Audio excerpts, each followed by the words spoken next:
chiquillo, dale.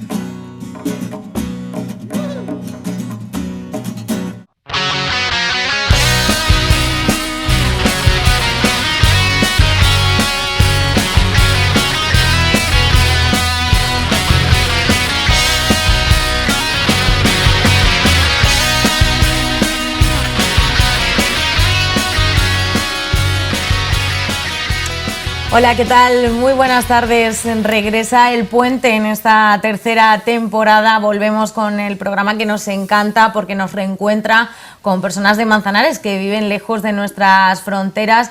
Y para este puente estoy muy bien acompañada, para este primer puente de la temporada. José Carlos Naranjo, qué ganas teníamos de regresar. Muy buenas, Irene Ruiz, de viajar juntos, porque vernos nos hemos visto mucho durante el verano. Vernos nos vemos, ya hemos empezado la temporada del programa, si nos seguimos viendo, pero bueno, esto está bien, este programa, porque viajamos al extranjero a conocer historias divertidas y curiosas también. Pues sí, yo creo que es un programa que además gusta mucho a nuestra audiencia. Aprovechamos también para lanzar, como siempre hacemos, la invitación a todas aquellas personas que estéis fuera, que seáis de aquí de Manzanares o familiares de estas personas, pues que nos sugeráis en próximos invitados, porque nos gusta mucho poder contar esas historias y bueno, pues esas aventuras que también supone el salir de nuestro país. Así que, si te parece, vamos a empezar. Cuéntame, ¿a dónde tendremos hoy el puente? Pues hoy vamos a tener un puente, va a ser un poquito extraño, porque realmente el puente va a ser de la Plaza de la Constitución hasta el barrio del Parque, porque nuestro invitado está en Manzanares, pero por circunstancias un poquito que son bastante serias. Hoy nuestro puente viaja, aunque sea de manera virtual, hasta Jerusalén.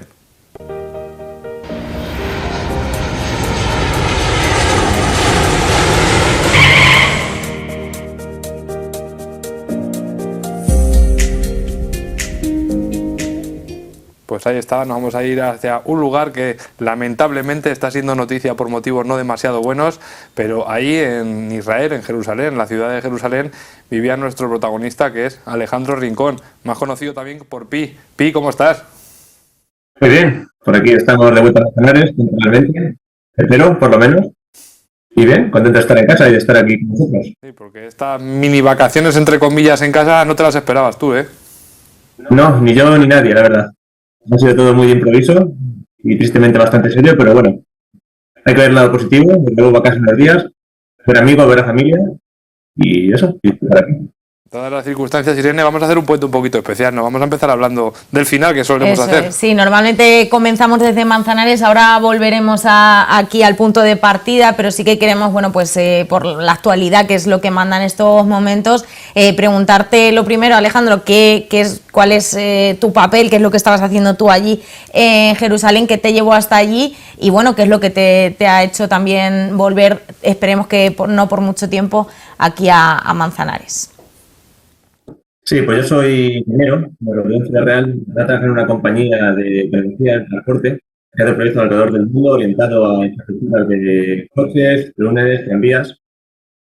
Y está en España en 2019 y justo cuando empezó el COVID salió este proyecto en Jerusalén, que había que hacer un tranvía allí, y no era alguien para gestionarlo, y bueno, me lo ofrecieron a mí y me pareció una experiencia curiosa. Así que cuando terminó el COVID fui para allá. Fui para Jerusalén, empecé a trabajar en este proyecto. Estoy viviendo allí desde febrero de 2022, o sea, un poquito menos de 2 años. Y muy bien, ahora eran épocas de vacaciones locales. El año nuevo judío empezaba a mitad de septiembre, pues tienen cerca de 3 semanas que prácticamente no se trabaja. Yo cogí vacaciones, estaba fuera, estaba en Suiza cuando todo esto empezó, tenía que volar un domingo y me desperté el sábado y vi que había estallado un conflicto bélico entre Israel y la Franja de Gaza. Entonces, bueno, pues lo seguí de cerca, tenía que volar el domingo de vuelta para Jerusalén y de madrugada me llegó un correo de la empresa, de la aerolínea, diciendo que cancelaban los vuelos, así que vine para acá. Y según venía para acá, las cosas fueron empeorando y me quedé atascado en España. Y ahora pues la expectativa. Toda la gente que estaba allí, española, se ha vuelto a España, en vista de la situación, y ahora, una vez que pase en el corto plazo, así que no sé si estar aquí unas semanas o unos meses. El tiempo dirá. Por las circunstancias se da la casualidad de que te pilló fuera y no has podido regresar. Todas tus cosas, tu trabajo, tus cosas de casa, todo lo tienes allí, ¿no? Sí, es correcto. Además que el viaje que hacía era un viaje que iba de montaña. Yo solo llevaba una mochila, unas pocas térmicas, unos pantalones cortos y no mucho más. Así que vine a casa con lo puesto, ni siquiera cosas para poder trabajar. Así que bueno, tuve la suerte entre comillas, que un compañero estaba aún en Jerusalén y bueno, realmente estaba con su familia consiguió salir del país, él tuvo que esperar unos cuantos días para poder volverse y bueno, por lo menos pude pedirle que me trajera el ordenador de empresa y alguna cosa más para salir del paso. Y el resto pues ya esperando a que vuelva algún día a recogerlo. Y ahora, entonces, en estos días, porque sí que es verdad que hablando contigo estos días previos he estado un poquito atareado, ¿sigues trabajando? Me imagino que teletrabajando, viajando a Madrid, ¿cómo lo haces? Pues teletrabajo la mitad del tiempo y un par de días por semana viajo a Madrid para estar por la oficina, ver a los compañeros y también aprovecho para visitar a gente. Mi hermana vive allí con los niños, así que duermo con ellos un día, otro día duermo con otros amigos. Voy un poco de exiliado. Nos contabas que el motivo que te llevó allí a Jerusalén es para una obra que estáis llevando a cabo. Claro, ¿en qué estado se encuentra eso? No sé si tienes un contacto directo para conocer, bueno, pues ahora mismo cuál es la situación en el punto también en el que estabais vosotros trabajando. Sí, pues es un poco complicado porque esta obra tenía un punto muy importante que era a finales de año, cuando se iba a entregar la primera fase del tranvía. Realmente es un tranvía existente que ahora se iba a modernizar y se iba a ampliar a otras zonas de la ciudad, que pues era problemático, pues esas zonas son también de mayoría árabe y bueno, un poco la historia que tiene el país, entra en zona teóricamente ocupada, entonces es un proyecto muy relevante para el país y su primera fase de entrega era ahora a finales de año. Entonces está todo el mundo a la expectativa, la gente local que está allí sigue trabajando, muchos desde casa, porque ahora tienes que estar siempre cerca de refugios antiaéreos por la situación de los cohetes. Entonces no se sabe muy bien. No se quiere parar las máquinas, pero tampoco se puede trabajar en condiciones. Entonces depende de qué pase en las próximas semanas, se tomarán decisiones de mayor calado sobre si retrasarlo o ver qué hacer. Los sitios que trabajamos nosotros son infraestructura crítica de la ciudad, con lo cual se ha prohibido el acceso a toda persona que no es necesaria. También hay mucho militar ahora que está controlando ese acceso, con lo cual pues no es nada sencillo continuar la marcha normal. Pues son las cosas de la vida, las situaciones que no nos gusta contar, pero también hay que contarlas y que también están afectando en este caso pues a un vecino nuestro. Y ahora sí, vamos a retomar un poquito la estructura habitual de nuestro puente, no queremos meternos demasiado en profundidad en este tema, que es farragoso y aquí estamos para contar un poquito de cosas más felices. Y vamos a presentar a primero a Alejandro Rincón, porque hemos dicho es un chico de 33 años que es ingeniero y ha estudiado en Manzanares, luego estudió en Ciudad Real y la verdad es que es un verdadero trotamundos. Ahora está en Jerusalén, pero lo tengo aquí apuntado porque no me lo sé de memoria. Ha estado aparte de Manzanares en Ciudad Real, en Gante, en Londres, en Orlando, en Miami, en Madrid, en Qatar y ahora en Jerusalén. Pero todo empezó aquí, en Manzanares, además en mi colegio, en el Colegio Altagracia. ¿Qué recuerdas de esa época del joven Alejandro? Pues recuerdo una época bastante feliz, la verdad. Yo he estado en Altagracia, estuve hasta los 12 años y la verdad es que siempre estuve muy contento, siempre jugando por la calle, o tanto allí en esta foto de la guardería.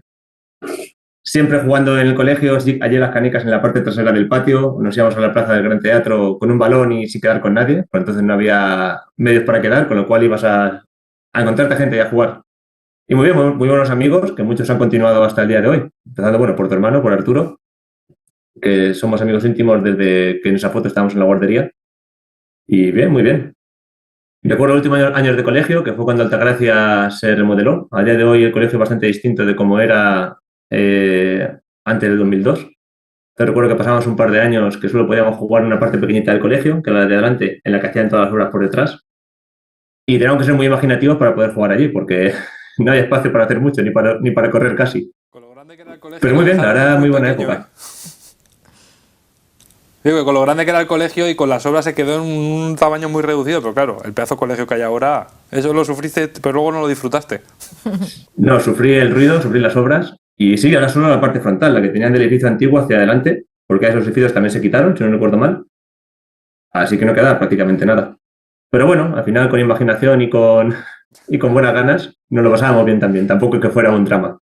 Bueno, y además de estudiar en el Colegio de Altagracia, también estudiaste en el Instituto Sotomayor, que bueno, que es una etapa también importante en la vida de toda persona, donde también se forjan amistades que en muchos casos pues duran hasta el día de hoy, aunque en tu caso también las conservas desde el colegio. ¿Cómo fue aquel momento del instituto? Pues sí, pues también muy bien. Estuve en Sotomayor los 6 años de instituto. Y bien, muchas amistades que me acompañaron en esa época. Al final, según te vas yendo, hay parte de ellas con la que no mantienes contacto diario porque es imposible. Al final del día no da para tanto. pero que te sigues viendo por el pueblo y sigues quedando para hablar y contando anécdotas y tomando una cerveza juntos, con lo cual indica un poco que fue una época bastante feliz. Sobre todo en los últimos años, cuando me apunté a la escuela de baloncesto, que a partir de ahí pues mi vida se basaba mayormente entre jugar y ir al polideportivo, y cuando había que hacerlo, pues estudiar, qué remedio. Pues años bastante... muy contento, nunca se paraba, nunca tenías tiempo de aburrirte en casa, la verdad. Yo lo que te quiero preguntar de esa época de instituto, esas visitas al parquecillo, que además yo también era fiel seguidor de ese parquecillo, y quiero que veamos la imagen porque todos tenemos un pasado y Alejandro ha tenido muy buena melena. Sí. Y quiero que me cuentes esa anécdota del instituto que tú y yo sabemos cuál es. ¿De qué, perdón? ¿Se cortó? Quiero que me cuentes la anécdota del instituto relacionada con ese pelo, por favor, que lo tiene que saber todo Manzanares. Perdón, sí, es que fui condecorado en su tiempo en el Sotomayor. Bueno, creo que en la FUER lo hacíamos juntos los institutos. Se hacía un viaje en primero de bachiller, así que todo el año se hacían eventos, se vendían cosas para recoger dinero y uno de los eventos era en la Casa de la Cultura, pues se hacían unos bailes, un teatro y parte de lo que había era también un concurso de que se daban premios a gente variada, pues entre ellos estaba Miss y Mr. Pelo Bonito. Y yo fui elegido por aclamo popular como Miss Pelo Bonito del instituto. Había también una categoría de Mister, pero estaba ya ocupada por alguien que tenía el pelo largo más tiempo que yo, así que yo fui pasado a Miss. Y estuvo bien subir allí al escenario, me pusieron mi banda de España con el cartel de Miss Pelo Bonito y fue divertido. Y luego el cachondeo de familia y amigos los años siguientes también fue muy divertido. Y te lo recuerda, me imagino, ¿no? Sí. Pero bueno, está bien tenerlo. A día de hoy que la cosa está más escasa, pues hubo un tiempo de que había una buena melena, así que estuvo bien. Bueno, pues vamos a seguir hablando, bueno, de esa faceta tuya que la ha comentado también Jokan como trotamundos, porque estudiando ya en Ciudad Real la carrera de Ingeniería Industrial, comenzaste la que fue tu primera aventura en el extranjero, que es el Erasmus, que lo realizaste en Gante. Sí, eso fue en septiembre de 2013, fui para Gante, estuve allí un año entero. Ahora los Erasmus casi todos se hacen a solo un semestre, por entonces lo más común era irse el año completo. Y me fui allí con el proyecto de fin de carrera. Fue una buena idea que salió un poquito mal, pues yo iba con un poco la idea de ir con poco trabajo, simplemente tener que hacer un proyecto. Y llegué a Gante, que es una ciudad preciosa, se ve en la foto. En mi opinión, la ciudad más bonita en que he vivido y de las que mejor se puede vivir. El clima, que es lo que a la gente más miedo le da, luego no es para tanto. La verdad es que es bastante agradable y todos los días ves el sol. No, por ejemplo, como Londres, que es un poquito más oscuro. Antes se disfruta mucho. Pero también tiene una escuela de ingeniería que es bastante buena y bastante estricta. Entonces mi idea de llegar allí, pasar un par de horas al día por el laboratorio y luego estar a lo mío no funcionó muy bien. Me tocó casi estar trabajando allí todo ese año para hacer mi proyecto. Pero la verdad es que salió todo bien. El proyecto fue un buen proyecto. Lo pude convalidar, pude acabar la carrera. Y tuve oportunidad de conocer gente por lo que es el Erasmus. Fui un poco de grupos españoles, así que tuve un grupo internacional de casi toda Europa y con el que viajamos, hicimos fiestas, hicimos eventos, fue también un no parar. Muy contento. La única parte negativa tengo que decir que fue la ciudad, que era un poco cara, sí que había que limitar a veces el ocio cuando era necesario, pero bueno, también se buscaba las maneras de pasarlo bien sin gastar dinero. En Gante también surgieron anécdotas y de hecho, como tienes muchos hermanos, los hermanos Rincón sois muchos y de hecho estáis repartidos por todo el mundo, porque hemos dicho que no vamos a viajar contigo, que estás en Manzanares, pero por ejemplo la primera pregunta relacionada con esa etapa en Gante nos llega de parte de tu hermano Juan desde las Islas Caimán. Un saludo y un abrazo, Alejandrito, de tu hermano el embajador. Tú lo intentaste, pero te quedaste en medio embajador. Pero bueno, lo diste todo en el Peanuts aquella noche. Un abrazo fuerte, Alejo, y un beso. Hasta pronto. Pero sí, ese es mi hermano.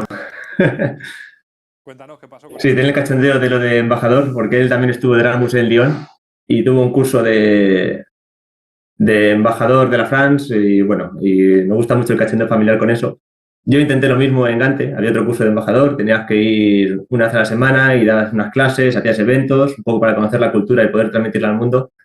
Y me hice medio embajador porque a veces coincidía con fiestas de la organización del Erasmus y me acabó faltando una clase para poder tener el título. Entonces me quedé a las puertas de la embajada de Gante. Bueno, y sí, me visitaron, pues entonces ellos estaban viviendo en Londres, dos de mis hermanos, y el resto vinieron desde España y nos juntamos en Gante durante unos cuantos días, luego fuimos para Londres. Y la verdad es que lo pasamos bastante bien. Fue unos días que yo iba a presentar mi proyecto de fin de carrera, con lo cual tenía que lidiar entre hacer presentaciones, presentarlo a mi tutor de la época y por la noche salir con mis hermanos de fiesta cultural. Así que fue un no parar. Bueno, nos Muy hablabas bien. de ese título de embajador que yo creo que te lo tienes bien merecido porque, Aunque no oficial, ¿no? aunque no oficial, Sí. puedes ser embajador de España en muchos lugares y después de Gante ese lugar fue Londres, donde pasaste también una temporada para perfeccionar el inglés. ¿Cómo fue esa etapa también? Porque has sido siempre un culo inquieto. Yo creo que en ese momento, después de esa experiencia de Sí. Erasmus, que yo creo que también es la que te despierta ese gusanillo, ¿no? para seguir viajando. Sí, también en parte un poco por mis hermanos, ellos abriendo las puertas, saliendo de España y contando experiencias, con lo cual yo, que soy el pequeño, somos 6 hermanos y, bueno, tengo distancia con ellos. Entonces ellos me iban contando las anécdotas y yo estaba en España y yo quería un poco seguir sus pasos. Y cuando acabé el Erasmus, volvía para España y estaban mis hermanos, dos de esta foto, Álvaro y Juan, que en esa foto estaban viviendo en Londres con sus respectivas parejas y me dijeron que podía quedarme con ellos. Entonces aproveché la oportunidad, yo por entonces estaba buscando un poco qué hacer con mi vida y allí podía buscar trabajo y podía aprovechar para mejorar el inglés. Fue una experiencia un poco, yo la disfruté mucho porque mis hermanos ya fuera de España mucho tiempo o sin poder vivir juntos la mayor parte del tiempo, entonces poder rejuntarse en un país extranjero, salir de tu zona de confort y vivir las experiencias con tus hermanos, pues no siempre tienes esa oportunidad. Y estuvo muy bien, estuve allí casi 6 meses durmiendo en el salón, en un sofá, en un sofá, un pub de estos que se tiraban en el suelo, y no importaba, al final con tal de estar juntos y de ver un poco cómo era el mundo ahí fuera, pues valía la pena. Y estuvo bien, finalmente no encontré trabajo y decidí cambiar de aires, porque también mis hermanos cambiaban de casa y bueno, volví de nuevo para España después de Londres, a ver el siguiente paso. Y el siguiente paso, en vez de a 2 horas y media, 3 de casa, estaba a 8 o 9, ¿no? Porque te fuiste 2016 a Estados Unidos y además a empezar a trabajar en la empresa en la que sigues todavía actualmente, ¿no?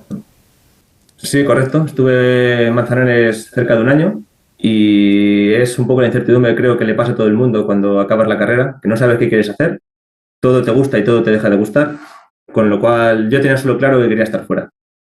Tuve algunas oportunidades de quedarme en España, de quedarme aquí cerca, irme a Madrid y las fui rechazando una tras otra porque sabía que no era lo que quería.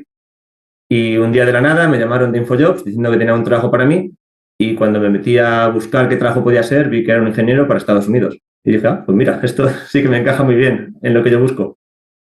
Y para allá fui. Había dos opciones que eran o Texas o Florida y realmente finalmente fui para Florida. Y esa foto justo del día antes de salir. El día en el aeropuerto con mi familia fue a acompañarme, mi hermana, que es la que he hecho la foto, y mis sobrinos. Y fue un día de muchos nervios, porque era un poco como empezar tu vida independiente, lejos de casa, a un país que no conoces. Iba totalmente solo, sin conocer el trabajo, la gente, la cultura. Y bueno, tienes ese nervio sano de no saber qué va a pasar, quieres llegar allí y al mismo tiempo no quieres irte. Así que recuerdo ese día como bastante especial. De hecho, en Estados Unidos has vivido en varios sitios, ¿no? No te has quedado ni siquiera quieto en un mismo país.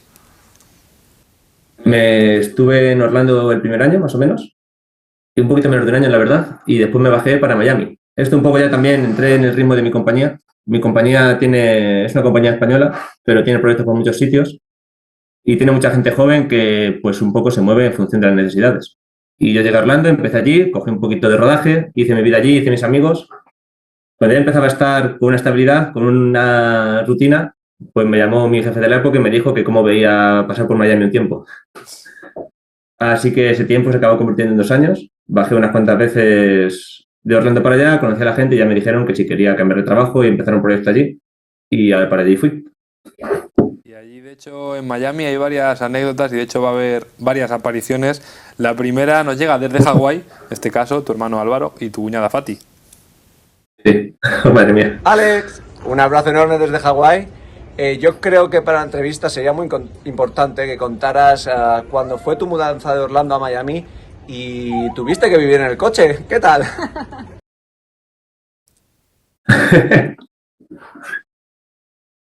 Sí, bueno, fue complicado. Es que al final todo esto parece que son cosas que se planean, pero salió todo de la nada. Yo estaba viviendo en Orlando y el hecho de cambiarse a Miami fue de un mes para otro. Tienes que cerrar todo lo que tienes allí, despedirte de tus amigos, tienes que dejar la casa en la que tienes.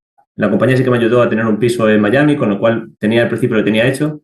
Pero es el primer mes, una vez que dejé este hotel de la compañía, tuve que buscar un piso por mi cuenta y hubo una semana de impasse que sacaba el piso de la compañía y yo no tenía mi piso, así que tuve pocos recursos, tuve que estar un poco viendo si meterme en el coche o no meterme, no conocía a nadie en Miami aún, tenía que buscar las maneras y justo coincidió que mi familia llegaba también esos días a visitarme, en este caso venía mi hermano Álvaro, David y Juan y pues durante la noche no sabía muy bien dónde meterme, al final hubo que tener un amigo que me acogió y después tuvimos que coger un Airbnb durante unos días en los que poder estar juntos, ellos se fueron y ya pude entrar yo a vivir a mi casa, que luego estuve los siguientes 2 años. Pero creo que no es Pero sí, ahí tienes que... Sí, Sí, perdón. Sí, continúa, perdona.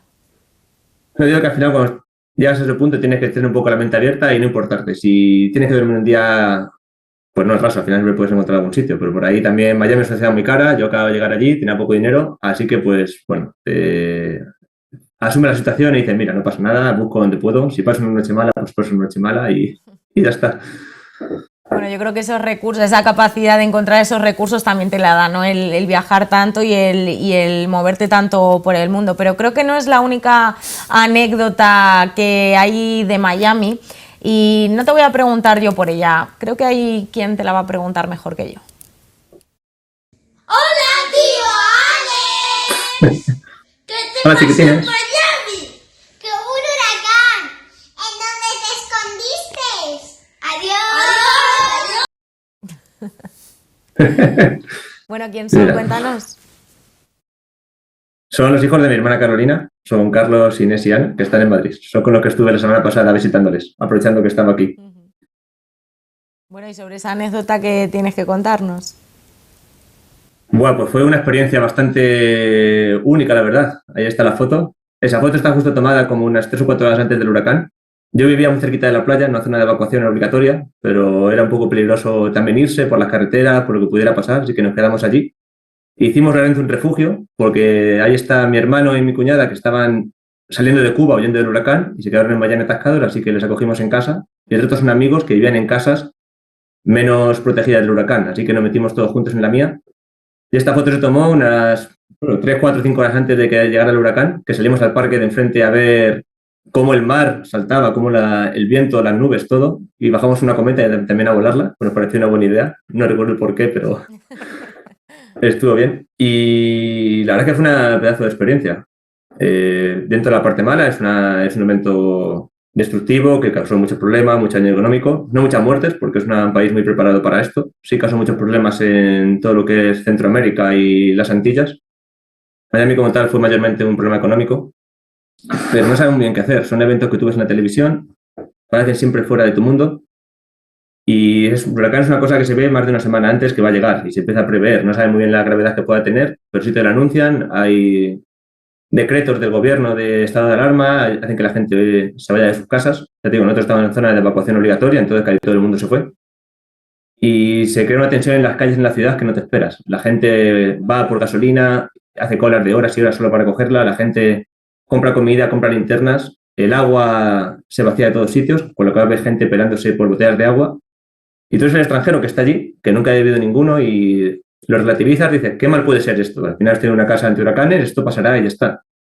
Y te tranquilizas a ti mismo al mismo tiempo que ves a gente que se pelea por recursos básicos y no le va a ser el único tonto que se queda allí y lo pase mal. Al final, bueno, hicimos un poco consenso de grupo y nos quedamos en el edificio y vimos el huracán en primera fila, vimos cómo pasó a través de nosotros, vimos cómo arrancaba árboles, cómo volaba todo por los cielos. Había puntos de intranquilidad, me acuerdo de estar en la casa a mitad de la noche y ver que los vasos de agua o el propio agua del váter se movía de lado a lado porque el edificio pandea, se bambolea un poco con el viento de la cantidad de fuerza que tiene. Entonces, para cierta intranquilidad. Es una experiencia curiosa. Y luego, dentro de tranquilidad, hay que decir que pasamos bastante bien. Nos juntamos 11 en la casa, todo el mundo trajo su comida, trajo sus cosas para entretenernos. Compramos también bastante cerveza y bastante un poco de todo, con lo cual estuvimos en casa finalmente y una vez que pasas el miedo y la tranquilidad, pues pasamos unos cuantos días de amigos y familia bastante divertidos. Bueno, acompañado siempre se vive mejor este tipo de fenómenos y bueno, y sobre todo pues eso, con provisiones como Ives, que yo creo que siempre también se sobrelleva mejor a pesar de ese miedo, de esa intranquilidad y de no saber, ¿no? Porque al no estar familiarizado con un fenómeno de estas características, pues tendrás momentos de todo, como nos has contado. Miami no ha sido... Hubo un momento, sí, perdón. en mitad del huracán, una cosa que hicimos en el edificio, nos quedamos en una torre alta, eran como 20 y pico pisos, y nos quedamos, no sé, a lo mejor 50 vecinos. Y entre uno de ellos era un policía que organizó un poco a los vecinos para poder mantenerse a lo largo del huracán, que si alguien tenía un problema, el resto pudieran ayudarles, con lo cual organizó patrullas. Y las patrullas tenían que recorrer el edificio en mitad del huracán, buscando si había algún tipo de entrada de agua, si alguien necesitaba ayuda, llamar a las puertas. Todo el mundo puso un cartel en la puerta diciendo estamos en casa, para que supiéramos qué pisos estaban habitados. Entonces, una de estas patrullas, teníamos puertas que dan al parking, y dirá que la parte que peor va a ser el huracán, con bastante diferencia, porque patrullando me acerqué a esa puerta y la puerta tiene un sensor de apertura. Entonces, según yo me acerqué, el sensor saltó y la puerta se abrió como un portazo del viento que la sacó para afuera. Al final, buena parte del problema de los huracanes es que hay mucha diferencia de presión entre los edificios y el exterior, por el propio huracán. Entonces, cuando hay una entrada, cuando no está hermético, de pronto se crean vientos, se crean corrientes que pueden reventar ventanas, puertas y lo que hubiera.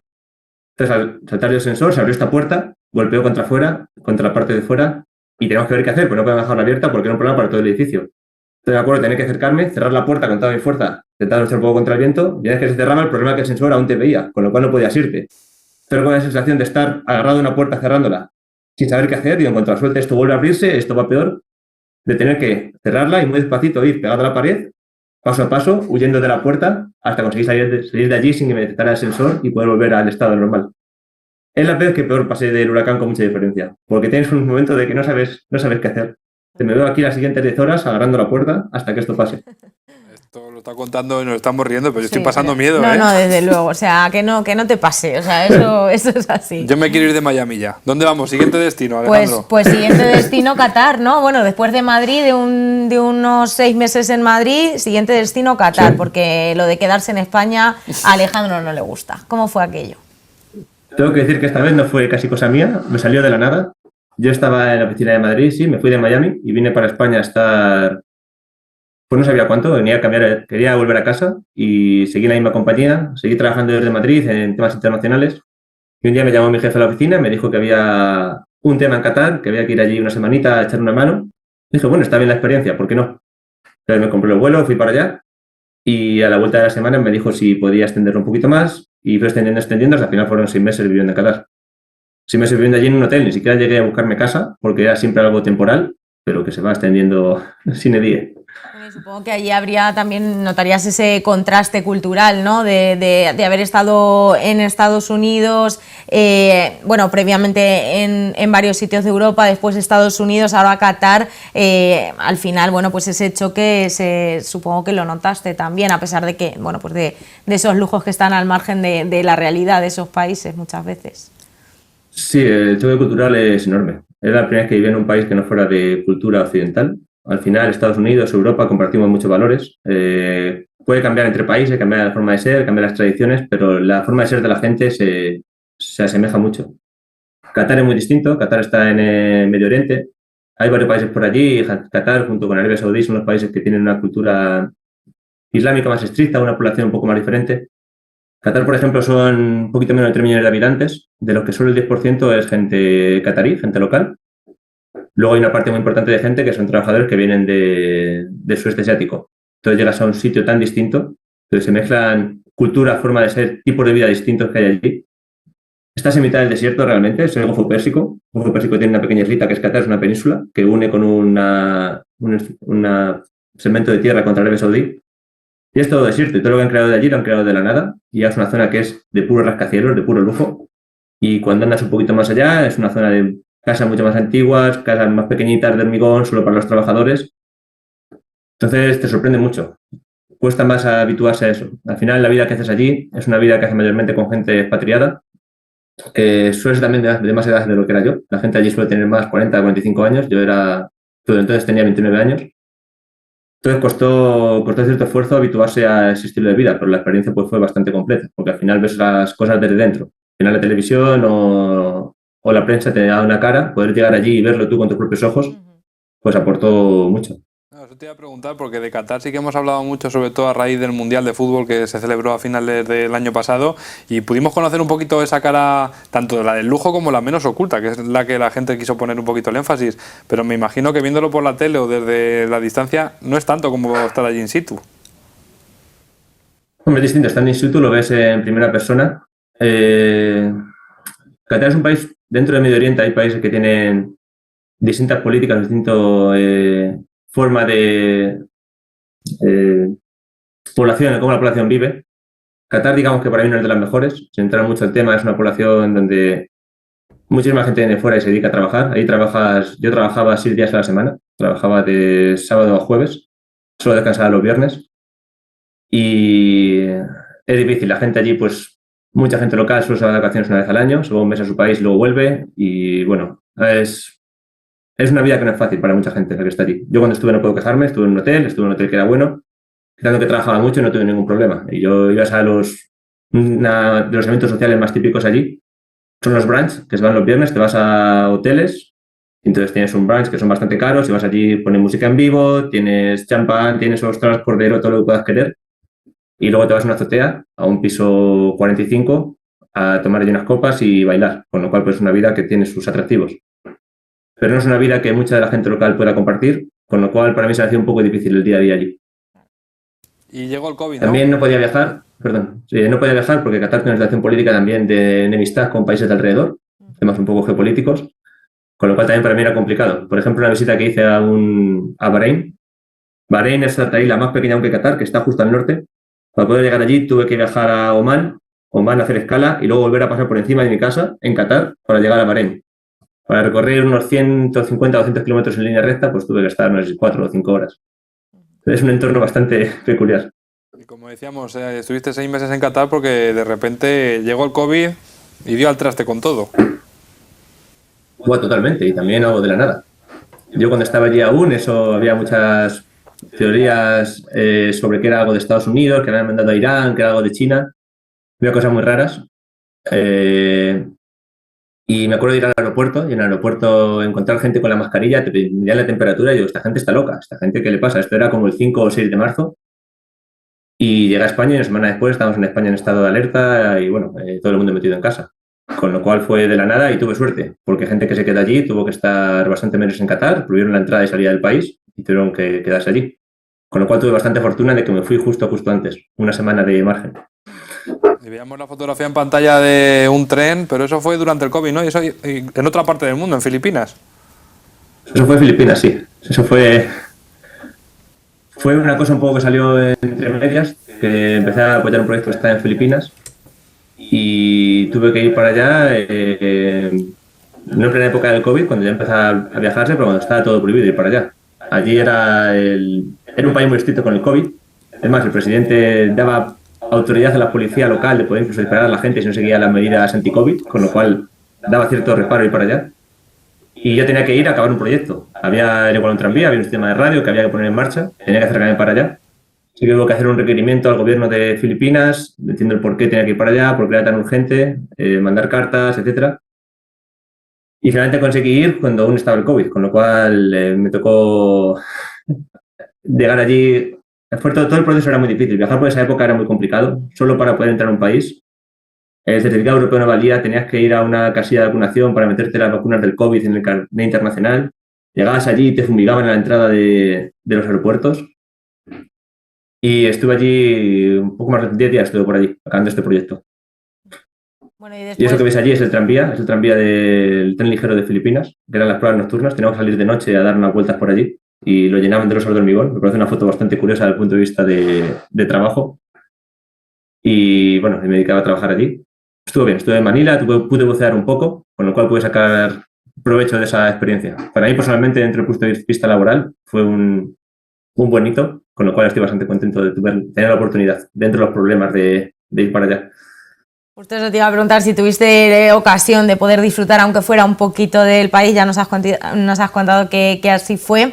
Y después de Filipinas llegó el momento de de irte a donde te encuentras en la actualidad, aunque no físicamente, pero donde estás afincado en estos momentos, que es Jerusalén, como bien nos has contado, por trabajo como Project Manager, llevando el desarrollo de estas redes de comunicaciones de este tranvía de Jerusalén. Pero como ya hemos hablado un poco de esta faceta laboral tuya allí, queremos que nos hagas la guía de viaje que nos gusta también conocer aquí en el puente y visitar esos lugares emblemáticos o que tú nos recomiendas. Así que si te parece, vamos a empezar a ver algunas imágenes y tú nos vas contando de estos lugares que vemos a continuación. Sí, pues esto que veis aquí, bueno, Jerusalén, la parte más llamativa que tiene es la parte religiosa, la parte cultural. Al final es una ciudad que engloba el sitio más sagrado para la gente cristiana, sitio más sagrado para la gente judía y el tercer sitio más sagrado para la gente musulmana después de la Meca y Medina. Con lo cual, todos esos tres sitios están metidos dentro de una misma ciudad que puedes pasar de lado a lado en 10 minutos, con lo cual hay una confluencia de culturas y de religión y de gente en tan poco espacio que es muy difícil de describir y hay que ir a verlo. Esto que veis aquí, por ejemplo, es la entrada del Santo Sepulcro. El Santo Sepulcro es una iglesia, está en la parte cristiana, es el centro principal de cultura cristiana y es el lugar donde crucificaron a Jesús. Ahí está el Gólgota, hay una especie de una pequeña cruz, un sitio para rezar, donde justo encima de la piedra donde se crucificó a Jesús hace 2000 años, y también está la tumba donde lo enterraron. Y eso que veis allí, en la segunda foto, es el edículo, es la entrada justo a la tumba de Jesús. Entonces hay horas y horas de cola de gente solo para entrar allí. Es una zona muy pequeñita, donde tienes la tumba a mano derecha, tienes una especie de un cuadro al fondo, y la gente va allí a rezar. Y hay gente que viaja de todas partes del mundo, con promesas, con una gran fe, y ves una de las cosas que me llama la atención es el poder que tiene esa fe de la gente, ese sentimiento, esa creencia que ves allí, que sea más o menos cristiano, es digno de ver, desde luego. Esa es la entrada justo, esa es la cubecita. Y ahí tiene un pequeño hall primero y luego tiene al fondo. Es un lugar muy pequeñito, al final tendrás como 1 metro de ancho por 3 metros de largo. Y ahí vas entrando en grupos de 3 o 4, con lo cual imaginaos la cola de gente que se puede montar para poder entrar allí. Otro de los lugares que sabemos que es muy turístico y también tiene cierto carácter religioso es ese Muro de las Lamentaciones. Sí. En este caso saltamos a la cultura judía. El Muro de las Lamentaciones es el sitio más sagrado de rezo para los judíos, ahí lo puedes ver. Lo que tienes al fondo es la zona de los hombres, lo que tienes más cerca de la foto es la zona de las mujeres. Y la gente va allí a diario, va a rezar, y especialmente los días de Sabbat. El Sabbat se celebra de noche del viernes a la noche del sábado, y la gente va allí con sus mejores galas, unos vestidos religiosos especiales para poder rezar allí. Es muy curioso, también la gente pone pequeños retos en papeles que meten entre las piedras, con lo cual si ves allí, ves miles y miles de papeles metidos de formas muy ingeniosas, solo para poder mantenerse en la piedra y que no se caiga. Y es curiosa la parte de la historia que yo no conocía, y es que para los judíos el muro como tal no es algo sagrado, lo que es sagrado para ellos es lo que está detrás de él. Lo que está detrás de él es el patio de las mezquitas, y es donde antiguamente, os hablo en el año 1000 a.C. y luego en el año 400 o 300, estaba el templo de Salomón, el primer templo, o existe un segundo templo, y es donde se guardó el Arca de la Alianza con las tablas de los 10 mandamientos, y es realmente el sitio donde yo quiero ir a rezar. Pero como ese sitio a día de hoy es un sitio de tradición musulmana, ellos no pueden ir allí por los acuerdos que tienen políticos, con lo cual rezan en el muro, que es la parte más cercana a ese sitio sagrado para ellos. Y bueno, la devoción que ves es increíble también. La gente, el judío no reza solo con su espíritu, reza con su cuerpo, con lo cual ves a la gente rezar, murmurando las palabras y con movimientos continuos del cuerpo para adelante y para atrás. Hay algunos que, pues por alguna razón, empiezan a mover todo el cuerpo, los brazos, las piernas. Entonces también te sugestiona bastante verles. Sí, yo quería preguntar también por eso, ¿no? Por ese fervor religioso que también existe allí.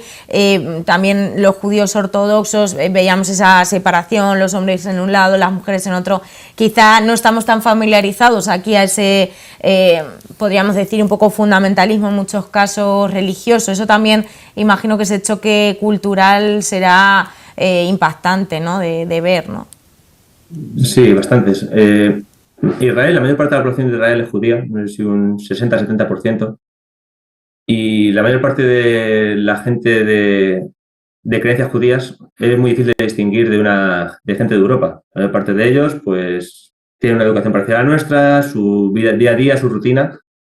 La forma de hablar con ellos, pues, es gente normal. Pero una parte de la población, que en todo el país es un 15%, y en Jerusalén es un 30 o un 35 más o menos, es jaredí o ultraortodoxa, que es lo que estamos acostumbrados a ver, pues, con los gorros, con los rizos, con todo el traje negro, las camisas, con los hilos colgando de la ropa, que es, bueno, la gente que haya visto la serie de Unorthodox, pues la gente que sale ahí más o menos, y es una gente que lleva una vida totalmente imposible de machear, imposible de relacionar con la que llevamos nosotros. Gente que vive en sus barrios, que tiene su forma de hacer su vida, que tiene sus tiendas, que tiene sus colegios, y gente que vive mayormente, la mayor parte de ellos viven por y para la religión. Una parte importante de ellos no trabaja o trabaja solo en cosas relativas a la comunidad. Es la parte de los hombres, la parte de las mujeres sí que trabajan. Entonces, bueno, pues es muy, muy curioso verles. Pasear por sus calles no deja de sorprenderte. Ver a los niños de 5 o 6 años con los rizos colgando entre ellos. Muchísimos niños, pues es una parte de su creencia que deben traer muchos hijos al mundo. Y la media por matrimonio son cerca de 7 niños, son 6,7 niños. Entonces no es nada raro ver por las calles a niños de 10 años llevando a otros 2 o 3 hermanos de ellos de la mano, llevándolos al colegio por su cuenta. Y los padres están por otro sitio, pues están rezando o están trabajando. Entonces, bueno, la verdad es que muy distinto de lo que conocemos aquí. Hemos visto el Muro de las Lamentaciones, otro lugar también de peregrinación, es ese muro con Palestina, que además está ahí el conflicto latente, pero bueno, se ha convertido también en una pieza cultural, ¿no? Hoy vemos unos grafitis. Sí, totalmente. Este muro son cientos de kilómetros de muro que separa la frontera política que hay entre la zona de Palestina, el tema del West Bank allí, Cisjordania, e Israel.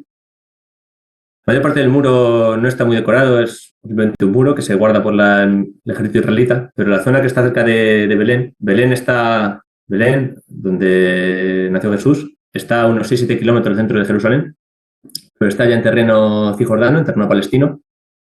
Entonces, todo el muro que tienes que recorrer para llegar desde la frontera con Israel hasta la iglesia donde nació Jesús, pues está lleno de pintadas, está lleno de mensajes. En este caso está en el lado palestino, con lo cual son en contra de la ocupación o en contra de la situación actual.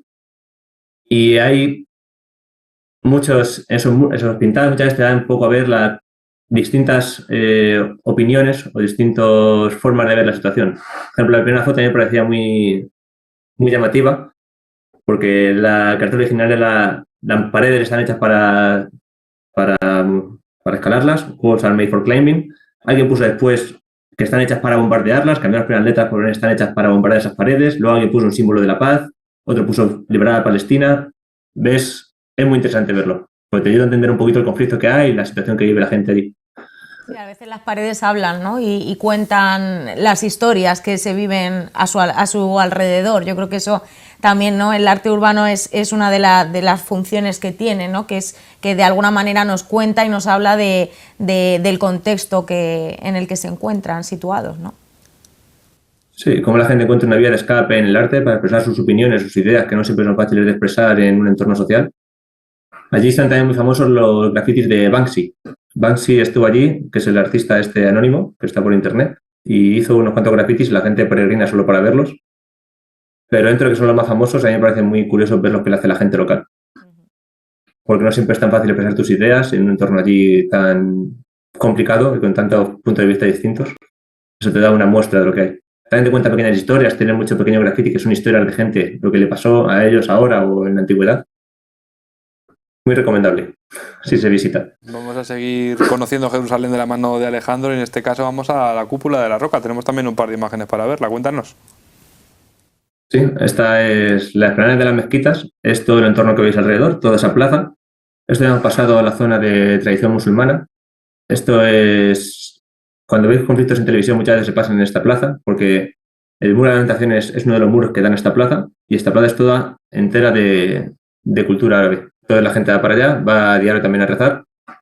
Tú solo puedes visitarlo en días específicos, no puedes visitarlo nunca en fin de semana ni en fiestas musulmanas, y en el día solo puedes visitarlo en un par de franjas, o justo después del amanecer o antes del mediodía, para que no molestar los rezos musulmanes. Al final ellos rezan 5 veces al día y tienes que ir entre medias de esos rezos.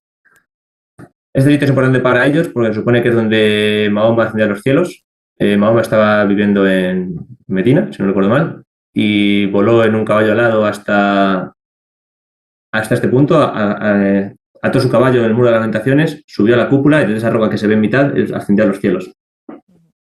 Entonces es un sitio muy, muy importante para ellos. Es una explanada muy grande, es la mayor mezquita del mundo. Tiene mezquita subterránea, no la que se ve en la foto, sino una mezquita subterránea que tienen, que puede juntar, no recuerdo los números, pero 50 o 60.000 personas para rezar a la vez. Y esa mezquita es complicado entrar. Yo tuve suerte de entrar porque una compañera tenía contactos con el consulado y nos hicieron una visita guiada y nos permitió entrar dentro de esa iglesia, dentro de esa mezquita, perdón. Normalmente no puedes. Y está muy chula, la verdad, está muy decorada. Normalmente las mezquitas y toda la decoración árabe suele tener mucho oro, mucho dorado, muchas pinturas y esta pues no se queda para nada atrás. Bueno, se ve en la foto que es bastante llamativa.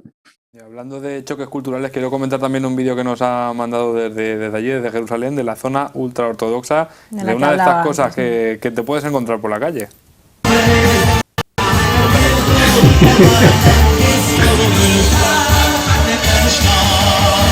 Sí, ahí los tienes.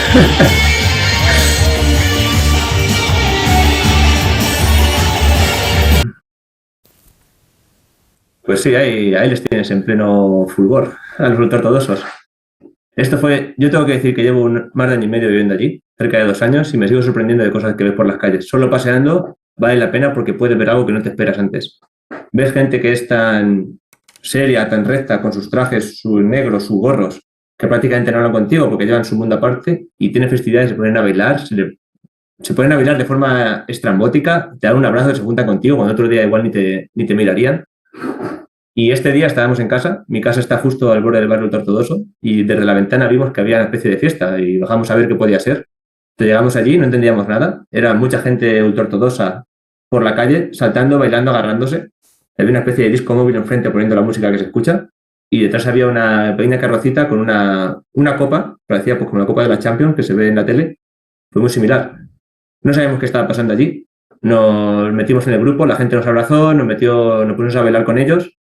Y atrás encontramos un argentino con el que pudimos hablar y nos contó que estaban celebrando que se había escrito una nueva Torá. La Torá es el libro sagrado para los judíos, es como nuestra Biblia. Entonces, cuando la escriben, como es la palabra de Dios, es algo sagrado, tienen que celebrarlo. Así que todo el camino desde el sitio donde la escriben hasta la sinagoga, pues van haciendo una fiesta que dura pues unas cuantas horas. Y la gente baila y celebra. Pues vamos a continuar con esta guía de viaje que yo creo que es muy, muy interesante pues precisamente por eso, ¿no? Por ese choque cultural, pero también por esos paisajes y por esos lugares de los que tú puedes disfrutar allí. Vamos a seguir viendo más imágenes porque este atardecer es en un lugar también emblemático, ¿no? Como es el Monte de los Olivos. Sí, este para mí si no es la mejor vista de Israel, está entre ellas. Muy interesante. El Monte de los Olivos es justo lo que se ve abajo a la derecha. Allí está Getsemaní, está la tumba de María. Era un poco lo que se ve, que Jerusalén, andas de un lado para otro y te encuentras sitios históricos en cada vuelta de esquina. Entonces aquí puedes ir, a mí me gusta mucho porque se ve lo que es toda la ciudad de Jerusalén al fondo. Se ve la cúpula de la roca, es la que se ve dorada entre medias. Se ve un puente de Calatrava que está al fondo del todo. Y bueno, realmente está viendo a la vez Palestina e Israel. Lo que es en primer plano de la foto es un cementerio israelita. Los judíos intentan enterrarse lo más cerca posible de lo que es la mezquita, lo que sería su antiguo templo, mirando para él, porque en teoría el día de mañana, cuando venga el Mesías, resucitarán y podrán andar hasta allí. Entonces es una zona muy cotizada para los entierros y si tienes suerte puedes ver entierros ultraortodoxos mientras se están sucediendo allí. Y a mí este sitio me gusta mucho, para ir allí por la tarde a echar el rato y hablar, está muy bien. Esto que se ve aquí es el Mar Muerto. El Mar Muerto está a una media hora, un poquito más, 40 minutos de Jerusalén. Y bueno, es el mar más profundo de la Tierra, está a menos 400 metros de altura, más o menos. Y bueno, creo que es famoso, todo el mundo lo conoce, es un mar que está mayormente, tiene una densidad de sal muy por encima de lo normal. Entonces, toda la Tierra, todo lo que ve blanco, todo eso es sal. Las playas que hay aquí están hechas de sal. Y la foto más típica que te puedes meter y es un mar de que no te hundes. Tú vas andando normal, parece que no notas nada muy raro, es como si estuvieras agua un poquito más densa, pero no pasa nada. Pero el momento de que echarte para atrás o nadar, te das cuenta de que eres incapaz de meterte debajo del agua. Y cuando te tocas, la piel se te queda como si le has dado crema, como aceite, con esto típico para el sol, para ponerse moreno. Se te queda todo aceitoso, todo el cuerpo, de la sal que tiene, la densidad que puede tener ese agua. Es bastante curioso. Y no puedes meter la cabeza bajo el agua, pues si la metes, luego pues no puedes, te pica todo. Te metes por las orejas, por los ojos, por la nariz. Puede ser más pues, para echarse la foto y para disfrutar allí. Y en verano, pues no acercarte porque el calor que hace es horrible. Yo la última vez que estuve en julio, pues hacía, a cuenta de 11 de la mañana, hacía unos 43, 44 grados. Y luego subía hasta 50, 50 y pico. Y el agua está a 35, 36 grados, es bárbaro. Madre mía. Bueno, pues este era el recorrido que hemos hecho de la mano de Alejandro por Jerusalén, por esa ciudad de Israel en la que vive normalmente, aunque ahora por motivos está aquí en Manzanares. Y antes de pasar a un bloque de preguntas, porque tienes muchos amigos que han querido saludarte, quiero que me cuentes una anécdota relacionada un poquito con las tradiciones de allí, con ese sábado. ¿Qué está pasando aquí en esta fotografía? Cuéntame. Esto pues otra de las sorpresas que te lleva viviendo allí. Estábamos un día el Shabbat, es esta festividad que tienen los judíos, es su día de descanso, que es de viernes por la noche a sábado por la noche. Durante el Shabbat los judíos tienen una serie de preceptos que vienen de la antigüedad que no tienen permitido hacer muchas cosas. Va a todos los niveles, no pueden escribir más de una letra, pueden escribir una pero no pueden escribir dos, no pueden atarse los zapatos, pues pueden hacer una lazada pero no pueden hacer dos lazadas, con lo cual eso les limita a no poder conducir, no pueden hacer ningún tipo de trabajo. Tampoco pueden cocinar, no pueden encender la luz y la lista sigue. Entonces la ciudad de Jerusalén entera se para desde noche del viernes a noche del sábado, durante 25 horas. No hay trenes, no hay autobuses, servicios públicos son mínimos, todas las tiendas están cerradas. Pues este día veníamos de dar una vuelta por la calle y venía con un amigo y un hombre ortodoxo, que sale en la foto, que tenía su gala de Shabbat, que se ponen unos sombreros como de piel, mucho más grandes, túnicas doradas o de otros colores, pues su día de fiesta, de rezo, pues nos preguntó entre hebreo y inglés que si éramos judíos o no, y cuando dijimos que éramos cristianos, pues nos dijo si podíamos ir a su casa a echarle una mano. No dijo mucho más, pero bueno, el hombre se vio un hombre de confianza, no daba mucho miedo, así que dijimos, venga, vamos con él. Entonces fuimos para allá, fuimos a una casa de los ortodoxos, subimos unos cuantos pisos, y entramos a su cocina, entramos a su casa, que estaba su mujer, y ahí nos contó el problema que tenía, era que se había olvidado de apagar la nevera antes del Shabbat. Entonces, ¿qué le pasaba? Ya como era Shabbat no podía apagarla. Y el problema que tenía mayor es que no podía abrirla, porque cada vez que se le abre la nevera, se enciende la luz. Y la luz está prohibido encenderla durante el Shabbat. No pueden ni encender ni apagar luces. Entonces, se habían quedado que no podían cenar, estaban en la cocina sin poder sacar la comida para cenar, porque no podían ni abrir la nevera ni apagarla. Entonces, la ayuda que necesitaba era que fuera alguien que no fuera judío a llegar allí y apagársela. Entonces, en la foto se me ve a mí, con la gorra, viendo la nevera y él indicándome qué botones tenía que apretar para poder apagarla y ellos poder cenar. Entonces, una vez que la apagamos, ellos la abrieron, sacaron una cerveza y unas Oreos, nos las dieron y nos mandaron para casa, diciendo que muchas gracias. Bueno, pues, así que, pues, intentar asemejar eso a algo de aquí, de Europa, pues se hace bastante complicado. Sí, es complicado encontrar el paralelismo con algo que nos pueda suceder aquí. Bueno, como decía Jokan, Alejandro, vamos a empezar a atender el puente de vuelta, pero antes queremos presentarte algunas preguntas que nos ha trasladado gente que seguro que te suena bastante. Vamos con la primera de ellas. Hola, yo vengo a contar una anécdota. Alex nos enseñó nuestras primeras palabras en hebreo. Y no penséis que fue shalom, que sola. Fue a decir, Ani Gotzen Etzi Sapireana. Él nos podrá decir qué significa. Y luego también quiero que nos aclare su relación con los musulmanes, que yo creo que a los griegos no les quedó muy clara.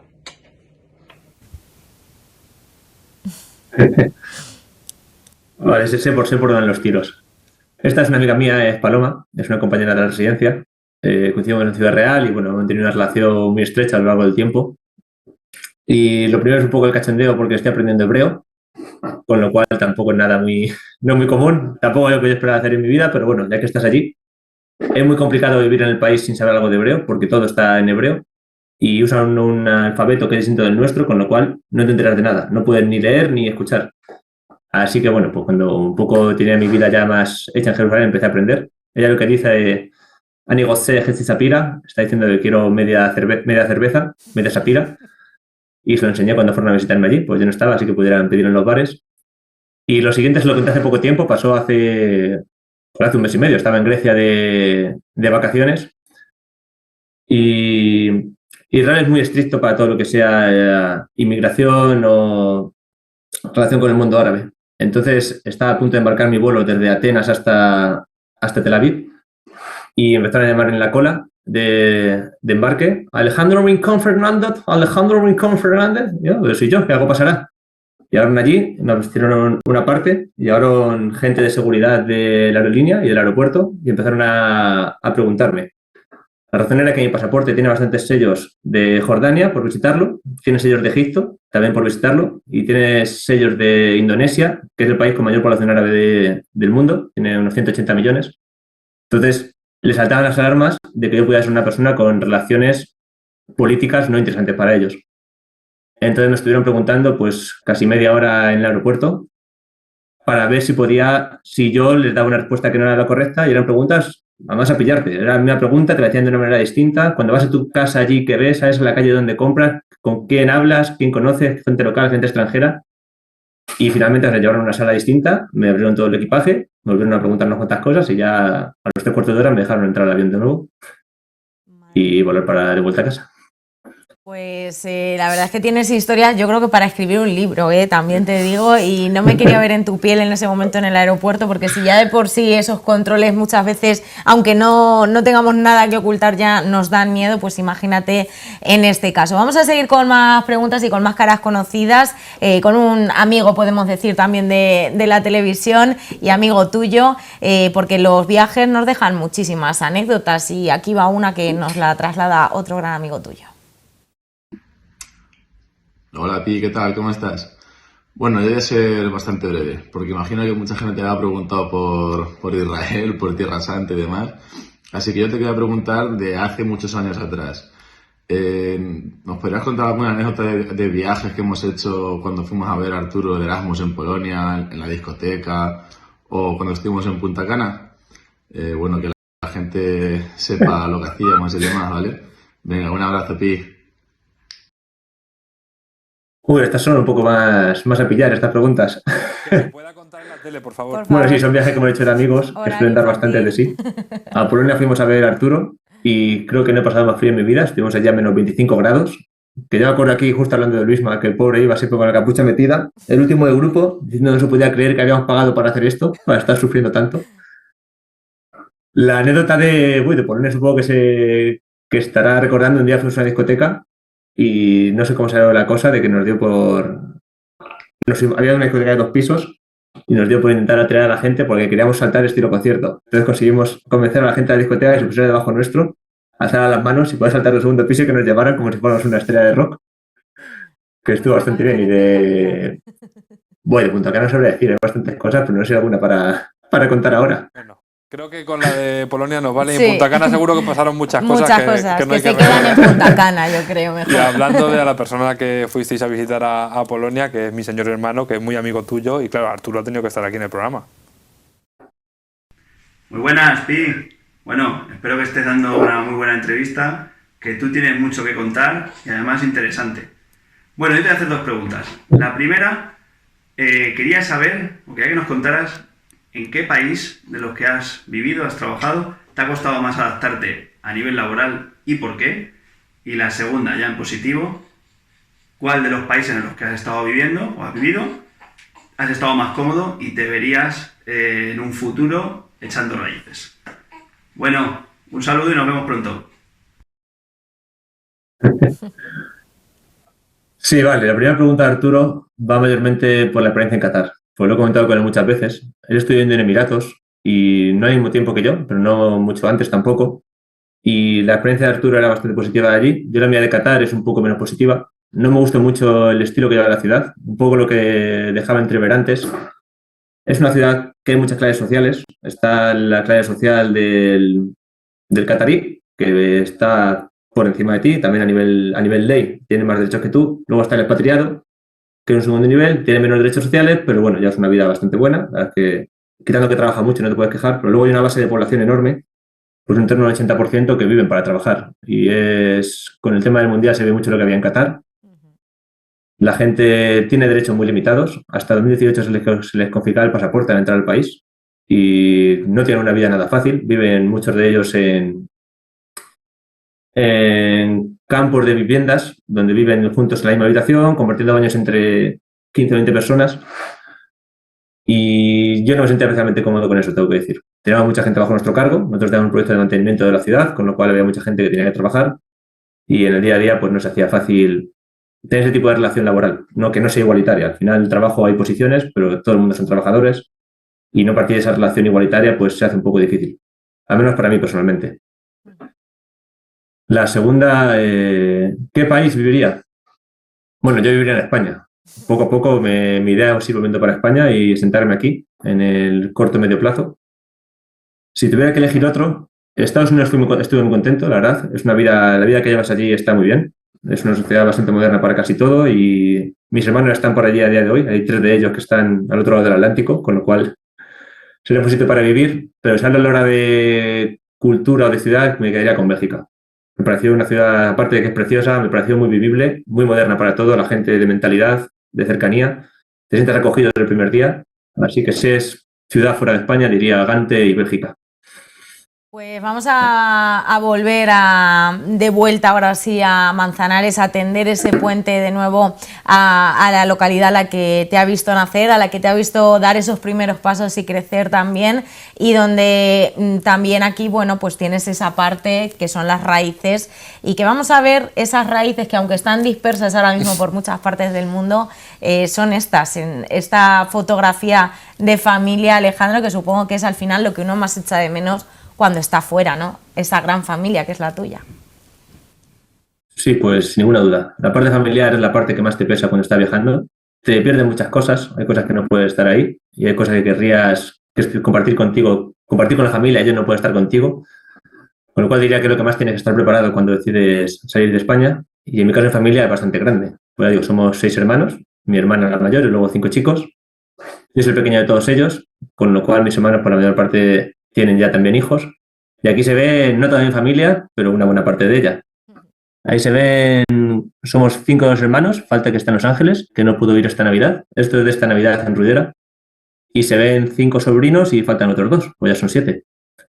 Con lo cual las reuniones familiares suelen ser bastante completas. Más vamos a alquilar una casa rural para irnos fuera, para poder que todo el mundo tenga una cama donde dormir. Tengo que decir que normalmente yo soy el que se va al sofá, con lo cual yo estoy muy de acuerdo con esa iniciativa. El pequeño es lo que tiene.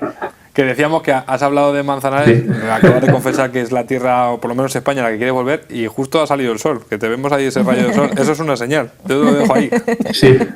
Voy a tener que considerarlo. Bueno, pues este era Alejandro. Sí, quién sabe. No tengo nada decidido, así que el tiempo dirá. Este era, como decíamos, Alejandro Rincón, protagonista de este primer puente de la tercera temporada que tenemos en Israel, pero lo tenemos aquí cerquita. Así que normalmente nos despedimos hasta dentro de mucho tiempo, pero bueno, ahora te veo dentro de un rato por la calle. Sí, por aquí nos veremos. Pues muchas gracias a vosotros, gracias por la invitación al programa y por el tiempo que hemos pasado juntos. Pues Alejandro Rincón, nuestro primer invitado de este primer puente de la tercera temporada. Tendremos próximamente el siguiente y ya veremos a dónde, Jocan, porque esto tenemos manzanareños y manzanareñas repartidos por todas partes del mundo y tenemos muchas ganas de conocerlos a todos ellos. Además es que nos encanta este programa porque conocemos historias un poquito más divertidas, otro poquito más serias como ha tocado hoy, pero bueno, encontramos historias maravillosas que contar y seguir disfrutándolas entre todos aquí en la tele de tu pueblo. Pues nos vemos el próximo mes en el siguiente puente. A ver a dónde vamos. Pues muchísimas gracias y a seguir disfrutando de la programación de Manzanares 10 Televisión.